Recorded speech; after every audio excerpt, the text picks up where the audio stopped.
You've been told that IVF or medication is your only option. I want to share with you a story and a bunch of great information that will empower and change your views of fertility.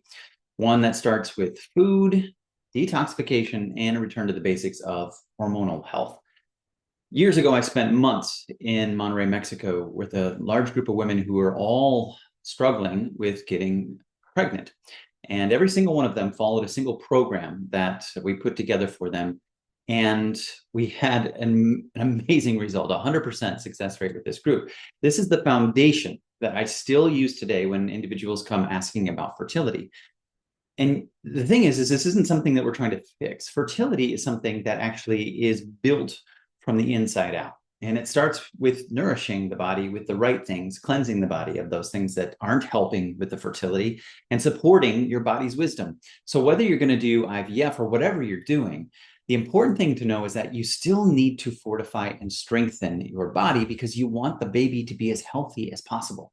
So I'm going to share with you some very important nutrient pieces that you should know about. And I'll share with you the program that I used with those ladies in Mexico as we go through this. But first of all, there's this great research that is coming out now, and this is a 2024 study that we're looking at here. Nutritional deficiencies and subfertility, a comprehensive review of the current evidence. I'm glad that we're getting current in 2024 about this. And the conclusions, I'm going to read this to you because this is important for everybody to hear. In conclusion, the intricate relationship between nutritional deficiencies and subfertility underscores the importance of a holistic approach to reproductive health. Absolutely. Okay. Adequate intake of essential vitamins, minerals, and other nutrients is paramount for the proper functioning of the reproductive system in both men and women. Nutritional deficiencies can significantly disrupt hormone balance, sperm and egg quality, and overall reproductive potential.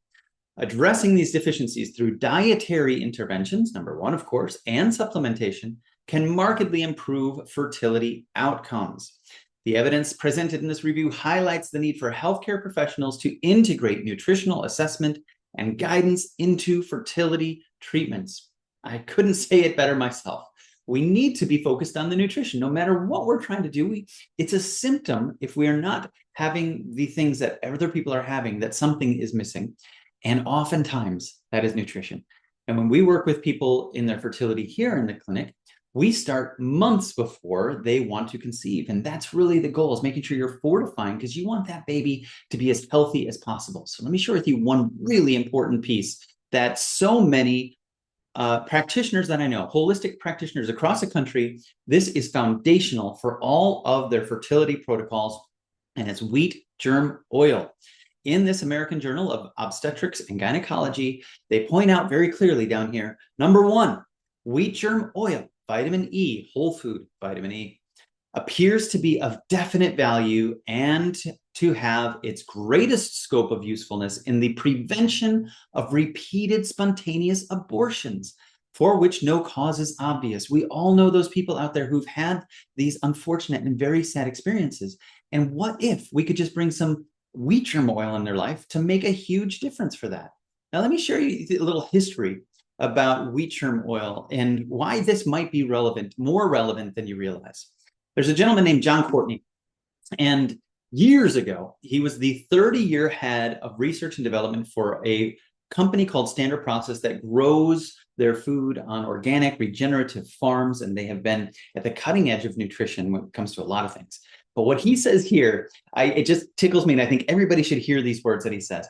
He says the cold processed wheat germ oil contains the vitamin E of the wheat berry. Wheat berry is broken down in the roller mill during the milling process, and the germ and the bran are separated from the carbohydrate. The carbohydrate is pulverized and sold as white flour. Okay, thinking about why am I talking about this? All the bread, all the biscuits, all the waffles, all the refined white bread that people have been consuming every day because it's normalized is actually not giving you what you specifically need as far as a sex hormone precursor in the wheat germ berry. So the germ carries the oil, which carries the vitamin E, and the bran carries the vitamin B factor. John Courtney said this many years ago. Now, this is my favorite part. He goes on to say, So the pigs get the wheat germ and they get the vitamin E, and the cows that get the bran get the vitamin B. And we humans are sold the starch, just like eating cardboard. So that's trouble. That's the trouble with refined flour. Now, he's got part of this down. The pigs and the cows are getting the nutrients. And what I love this is it illustrates their connection to the farm and understanding what was happening when people were milling at farms, and they would still know that the livestock would get value from the foods. Now, in that carbohydrate, as he calls it, there is still some protein and carbohydrate in there too. So there is something in the macro part of it, but it's the micro part that so many people were missing that was super important to this. So wheat germ oil is something that I use in my own protocols for testosterone building. And what I love about it, it's a very affordable way to bring in the wheat germ that you're not getting when you're eating bread or commercially made bread. And that's part of the problem. Now, wheat germ oil is something that I think everybody should know more about, and they should really examine whether or not they are getting any in their life because of the whole food vitamin E of this. I always prefer to give people a vitamin E source that is from a whole food. Now, the other piece that I mentioned that was with the women in Mexico that we worked with was removing all those things that are contributing to their ill health, meaning foods that were not supporting their body's ability to conceive and their body's ability to be healthy, and adding in foods that their body needed. So there's something called a 21-day purification program. I do a whole series and a whole playlist on this specifically. But there actually has been some interesting and good research on this program itself. Specifically, they're more looking at lipids and weight loss. But the important piece that I'm talking about here is because now this is the part where I want you to just hang in there with me for a minute. The importance of removing sugar. So many times we are just over consuming sugar and it is wreaking havoc. And that's why the purification was so powerful, is that these women stopped eating sugar for the 21 days.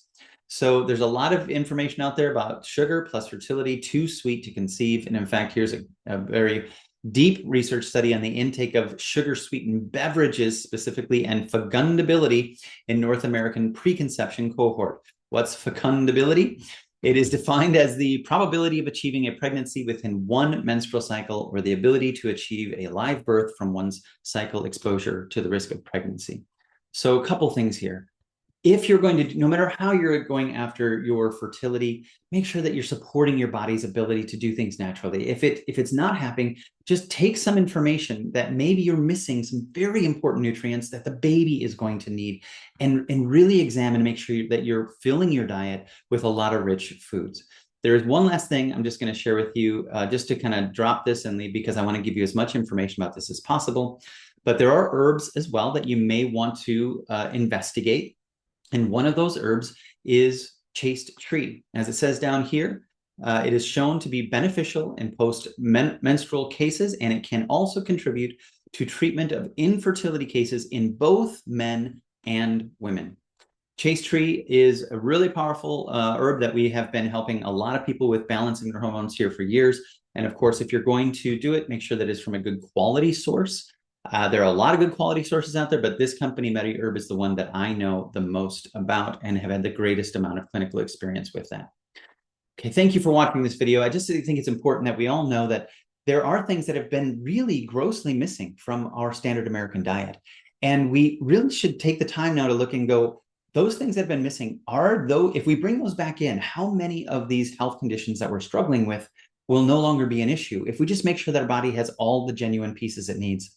And I think when we look at the history of bread and what's been taken from it, I think it's pretty clear that we can see that that's something that we should bring back into our bodies, because we need these things to be as healthy as possible. And we definitely need them for the little babies that you're trying to make. Thanks for watching. We'll keep this series every Friday, something that's going to be very important for women to know about their health. And if you have any questions, of course, leave them in the comments below. I'm very happy to make sure that I'm being very clear about what I'm trying to share with you and making sure that it's helpful and empowering. Have a great one.